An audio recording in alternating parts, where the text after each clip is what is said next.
আসসালামু আলাইকুম। এই মুহূর্তে আবার আপনাদের সামনে এসেছি। আজ সারাদিন আসলে আপনাদের মতো আমাদেরও মনটা খারাপ। সারা বাংলাদেশের প্রতিটা পরিবার, প্রতিটা জন, আবাল বৃদ্ধ বনিতা সকলেরই মন খারাপ। কারণ এতগুলো ফুলের মতো শিশুর জীবন চলে গেল, এ নিয়ে সবারই মন খারাপ।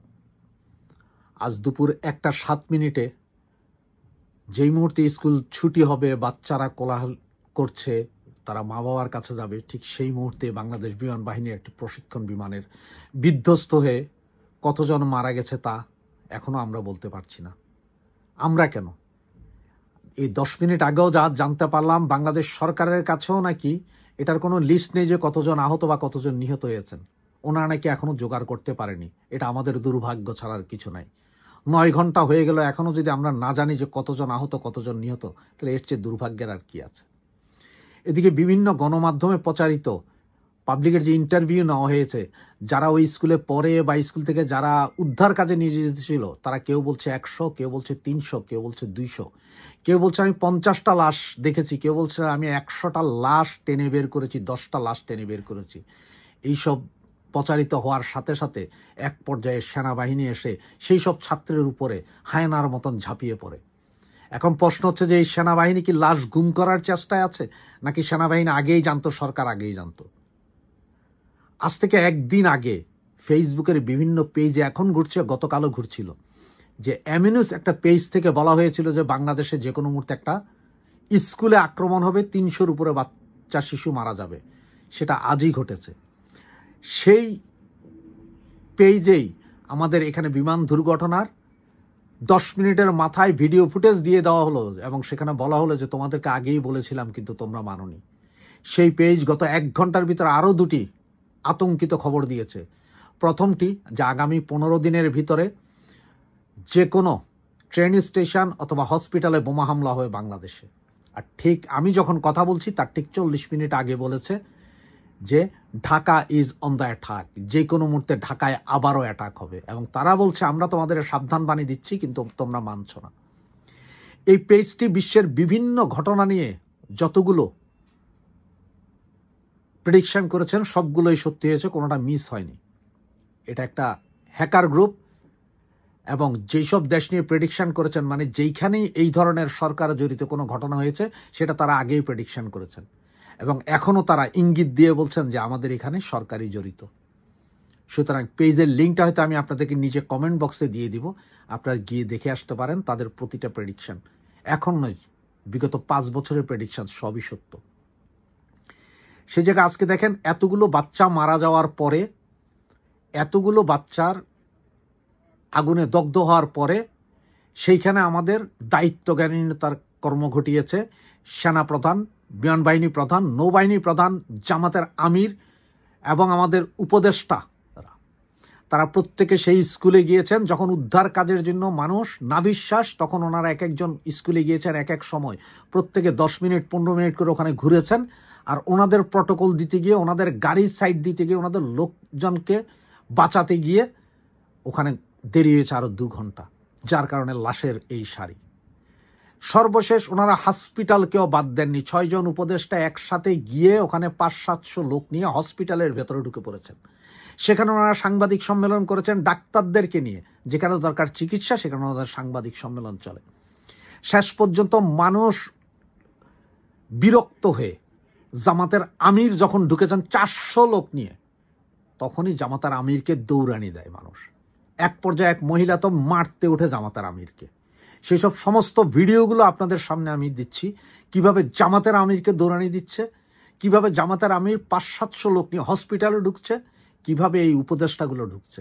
আবার এখন প্রধান উপদেষ্টা বলে বেড়াচ্ছে যে আপনারা ভিড় করেন না। আরে ভিড় তো পাবলিক করছে না, ভিড় করছেন আপনারা, ভিড় করছেন হসপিটালের ভিতরে আপনারাই ভিড় করে পুরো চিকিৎসা ব্যবস্থার 12টা বাজাচ্ছেন। সুতরাং আপনারা না গিয়ে আপনারাও বাহিরে থাকুন। জনসাধারণ বাইরে আছে, তারা কেউ হসপিটালে ঢুকে নেই, আপনারাই ঢুকে সবকিছু ধ্বংস করছেন। সুতরাং এদেরকে প্রতিহত করুন। এই যে হসপিটালের ভিতরে যে শো আপ করার, এটার থেকে প্রতিহত করুন। ধন্যবাদ। আসসালামু আলাইকুম। বাকি ভিডিওগুলো আপনারা দেখতে থাকুন, সবগুলোই 30 সেকেন্ড থেকে 1 মিনিট 2 মিনিটের ভিডিও। ধন্যবাদ। আসসালামু আলাইকুম।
সবাই মিলে একজনকে সিকিউরিটিতে 100 জন মিলে যাচ্ছে, ঢুকে ঢুকতে পারতেছ না। ওনাদের রাজনীতিটাকে আগে, ওনারা যদি রাজনীতিবিদ হতো ওরা কিভাবে ঢুকতে পারতো?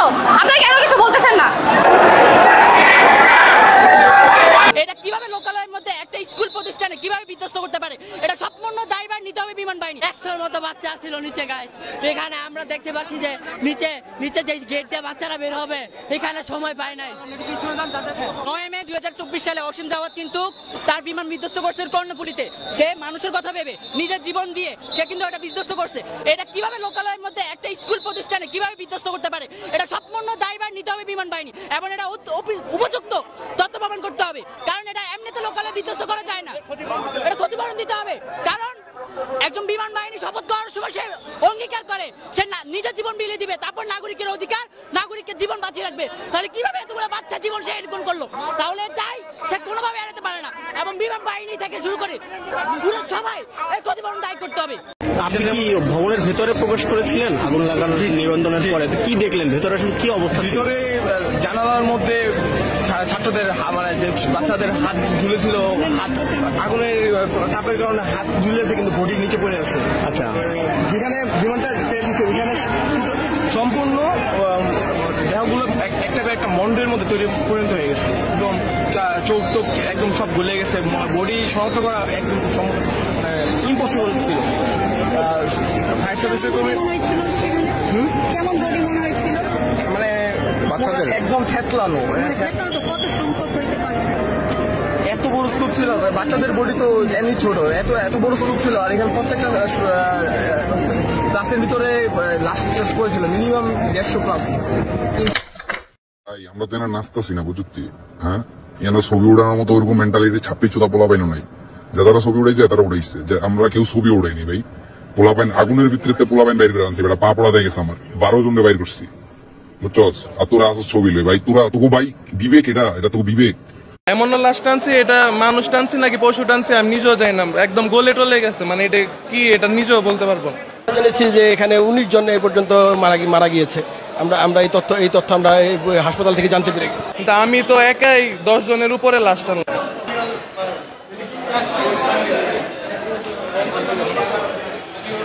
লিফটের সামনে মাইলস্টোন স্কুলের 2 জন শিক্ষার্থীকে আমরা দেখতে পাচ্ছি। আমরা তাদের সাথে কথা বলার একটু চেষ্টা করবো।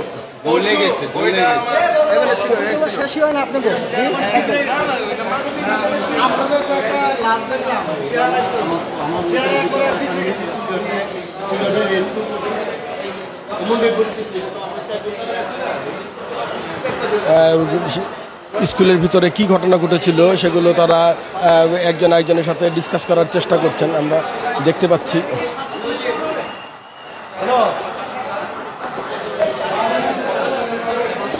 ভাইয়া আপনি কি স্কুলে ছিলেন? আমরা কলেজে ছিলাম।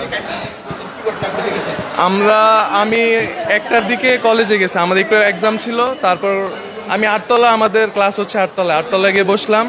তারপর হঠাৎ করে দেখলাম একটা বিকট শব্দ হয়ে ব্লাস্ট হলো। এটা হচ্ছে আমাদের জুনিয়রদের ক্লাস 7 পর্যন্ত মনে হয় ক্লাস, ওইখানে 2তলা বিল্ডিং। তো ওইখানে হলো, নিচে নেমে দেখি সবাই একজন অবস্থা খারাপ, মানুষ গলে টলে গেছে। এই যে লাশ টানাটানি সব কিছু শেষ করে মাত্র আসলাম, আমাদের এক ফ্রেন্ডের বোনের হাত একদম পড়ে গেছে। এখন আসলাম ওকে দেখতে আর কি, আর ওর ছোট ভাই বোনেরা আছে ওদেরকে দেখতে আসলাম। ওদের 7 পর্যন্ত প্রাইমারি ছিল আর কি। এর পাশে আমাদের কলেজ ছিল। কলেজে যখন ছুটি হয়েছে এর একটু পরে যদি আরেকটু আগে হইতো তাহলে অনেক মানুষ মারা যেত। এবারও তো মারা গেছে, কিন্তু ভালো নিউজ তো দিতেছে না, ওরা রাইট নিউজ দিতেছে না। নিউজে দেখলাম একজন, কিন্তু আমি তো একাই 10 জনের উপরে লাশ টানলাম। আমরা জেনেছি যে এখানে 19 জন এই পর্যন্ত মারা গিয়েছে। আমরা এই তথ্য আমরা হাসপাতাল থেকে জানতে পেরেছি। অনেকজনকে তো চেনাই যাচ্ছে না, এমন লাশ টানছে, এটা মানুষ টানছে নাকি পশু টানছে আমি নিজেও জানি না, একদম গলে টলে গেছে, মানে এটা কি এটা নিজেও বলতে পারবো না। দর্শক, আপনারা শুনছিলেন একজন প্রত্যক্ষদর্শীর কথা। উনি যেমনটা জানালেন যে ভেতরে যে লাশের যে সারি রয়েছে সেগুলোর সঠিক তথ্য এখনো পর্যন্ত কেউ পায়নি, এবং ভেতরে যে আপনার বিমান ক্রাশের পরে যে ভেতরের যে অবস্থা হয়েছিল একেবারে লাশ গলে একেবারে নষ্ট হয়ে গিয়েছে, সে বিষয়টাও আপনারা শুনলেন।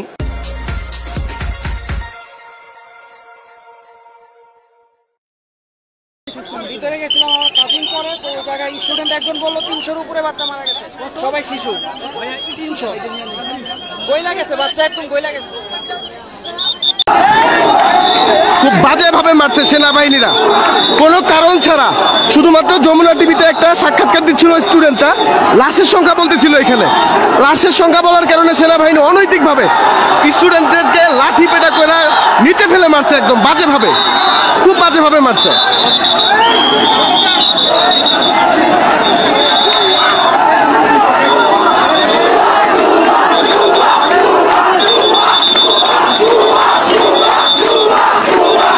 সেনাবাহিনীর অবস্থান ওইখানে,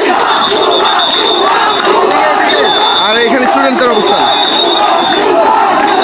তাদেরকে প্রেশার করতেছে, ওনার পুরো ব্যাপারটা ধামা চাপা দিতে চায়। তারা যখন ওনাদের কথাদের সাথে একমত হয় নাই, তখন ওনারা আমাদের প্রিন্সিপাল, তারা কি লাশের সঙ্গে হাইট করতেছিল? হ্যাঁ, আমাদের স্যারের গায়ে হাত তুলে তখন তারা। আচ্ছা আচ্ছা, লোকেরা বারবার প্রেসার ক্রিয়েট করার চেষ্টা করতেছে, তারা ছাত্রদের উপরে প্রেসার ক্রিয়েট করতেছে, এবং একটা ছাত্রকে বিনা অপরাধে উদুম পিটাইছে, ইচ্ছা মতো পিটাইছে, কোনো কারণ ছাড়া। ওরা ক্যাম্পাসে আমার কাছে ইচ্ছা মতো পিটাইছে, কোনো কারণ ছাড়া।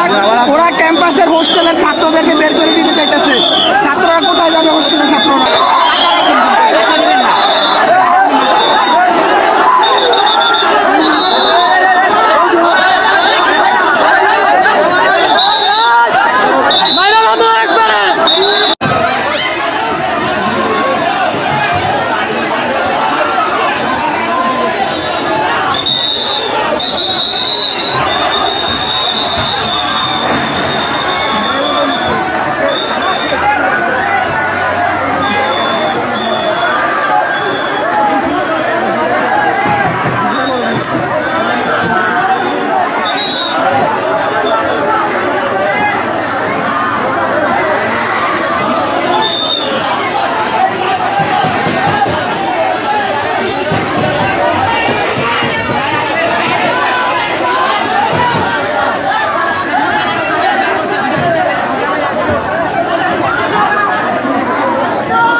সম্মানিত viewers, Uttara milestone school and কলেজে একটি কক্ষে আগুন লাগছে। আপনারা উত্তরার আশেপাশে যে কেউ থাকলে একটু সহযোগিতা করার চেষ্টা করুন।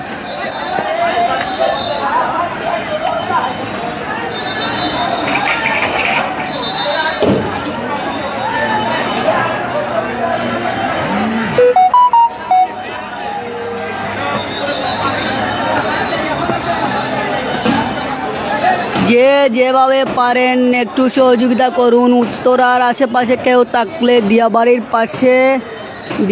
পাশে এটা হচ্ছে মাইলস্টোন স্কুল অ্যান্ড কলেজ।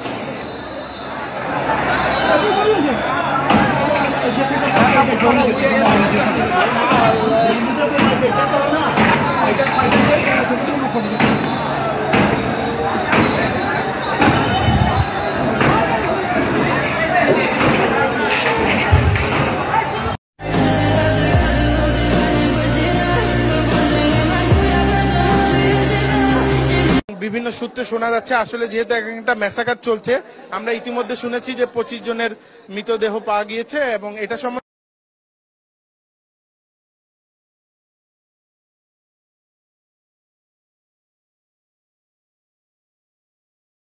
মা হিসেবে একটা আক্ষেপ আমি জানাই যে আজকে আমার মতো অনেক মা এখানে কান্না করছে। এই প্রত্যেকটা মায়ের চোখের পানির দাম হাসনাত, সার্জিস, তোমাদের সবাইকে দেওয়া লাগবে। এখানে নিষ্পাপ বাচ্চাদের রুহের অভিশাপ, তোমরা কোনোদিন ছাড় পাবা না। দেশটাকে ধ্বংস করলা, বাচ্চাগুলারে মারলা, স্টুডেন্ট গুলার ভবিষ্যৎ নষ্ট করে দিলা। তোমাদের কথাই নেচে নেচে স্টুডেন্ট গুলা মরছে।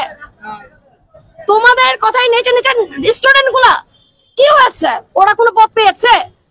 জেনারেল স্টুডেন্ট যারা, তাদের কি লাভ? তোমরা তো একটা কোটা, তোমরা তো এক একটা নিয়ে বসে আছো। তোমাদের তো টাকার অভাব নাই। সার্জিসের পেটটা একটু দেখেন। সার্জিসের পেট আগে ছিল চিকন ফ্ল্যাট, আর এখন বেশি খায়, টাকা ইনকাম করে। এখন দুঃখের মধ্যে হাসি আসে ভাই। এখন দেখেন সার্জিসের পেটের অবস্থা দেখেন। ওর যে নাকের উপর দিয়ে পেট বের হয়ে গেছে, ও তো সংস্কারের নাম নাই। আমি আবারও ডক্টরের শিক্ষিত লোক, তাকে আমি অনুরোধ করব, যেহেতু আগের সরকার ভুল করে গেছে, আপনি সেই ভুলগুলো করেন না। আপনি কি করবেন? সংস্কার করেন, কিন্তু ওই গোপালগঞ্জে মানুষ পারেন না খুনাখুনির জন্য। এগুলোর চিন্তা বাদ দেন, আগে দেশকে রক্ষা করেন।